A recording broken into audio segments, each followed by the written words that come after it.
Punjab assembly में number game की बात करें तो ऐवान है 371 अरकान पर मुश्तमिल, जबकि पंजाब असम्बली में पीटीआई के अरकान की तादाद 183 है।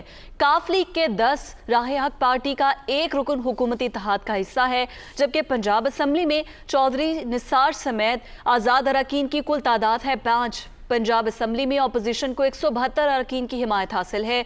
नून लीग के अरकान की तादाद है 165, जबकि 7 अरकान है पाकिस्तान पीपल्स पार्टी के।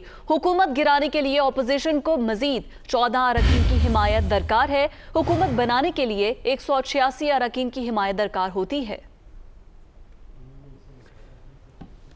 आपको आगाह कर रहे हैं इस वक्त सूरत हाल से। तो पंजाब असम्बली में नंबर गेम का ये मामला ऐवान जो कि 371 अरकान पर मुश्तमिल है। पंजाब असम्बली में पीटीआई के इस वक्त अरकान की तादाद 183 है, जबकि हुकूमत की अहम इत्तेहादी जमात काफ लीग जिसके अरकान की तादाद 10, राह हक पार्टी का एक रुकन हुकूमती इत्तेहाद का हिस्सा है।